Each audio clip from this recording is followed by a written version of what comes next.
Donkervoort, a family legacy driven by performance. Donkervoort isn't your typical family business.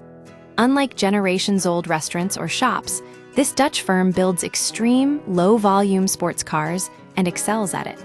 Founded in 1978 by Joop Donkervoort as a workaround to import restrictions, the company has evolved from a Lotus 7-inspired kit car to a high-performance manufacturer with a loyal, dedicated following.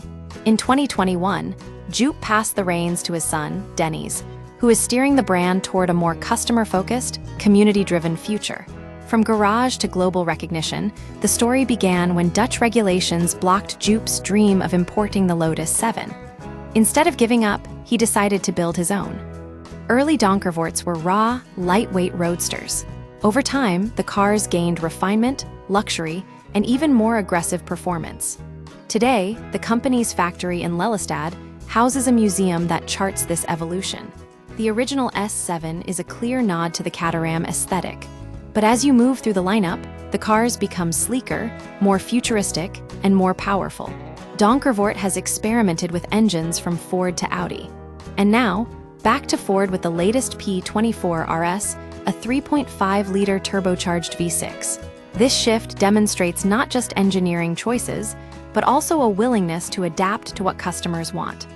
A smooth transition of power. Dennis Donkervoort didn't simply inherit the business, he earned it.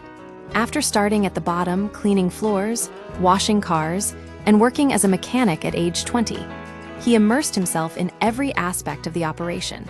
This hands-on experience prepared him for leadership, though he admits the pressure is real. When you're up there all alone, it does feel different. You don't want to break the company built over 40 years by your parents. Joop's trust in Dennis was crucial. He stepped aside without interference, recognizing his son's ability to succeed. This trust came from years of working closely together, allowing Joop to be confident that the business would continue to thrive. A new vision for Donkervoort. Dennis acknowledges his strengths lie in entrepreneurship, marketing, and connecting with customers, areas where his father, a skilled engineer, focused less. He doesn't see himself as a copy of Joop.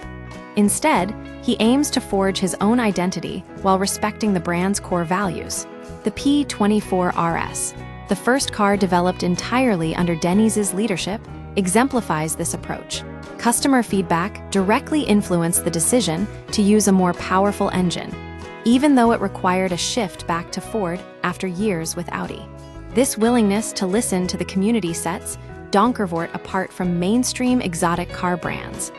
You need to be a bit stubborn to decide against all the normal sports cars. Donkervoort buyers aren't chasing trends, they want something different. The P24 RS delivers that supercar performance with hypercar technology, all wrapped in a uniquely Donkervoort package. The company already has over 50 pre-orders for the car, proving demand is high. The future of a niche brand hybridization and electric powertrains loom on the horizon, but Dennis remains pragmatic. If regulations force the change, Donkervoort will adapt, but only in a way that preserves the brand's DNA. For now, the focus remains on delivering raw, engaging driving experiences. What sets Donkervoort apart is its remarkable owner loyalty. An internal analysis reveals that 97% of all Donkervoort cars still exist, with the company maintaining direct contact with many owners. This longevity is a testament to the car's quality and the passionate community surrounding the brand. Dennis hopes that future generations will continue to enjoy these cars, mirroring the legacy of high-end watchmakers like Patek Philippe. Ultimately, Donkervoort isn't just building cars, it's cultivating a lasting legacy. Dennis Donkervoort has a challenging but promising path ahead, balancing tradition with innovation to ensure his family's vision endures for another century and beyond.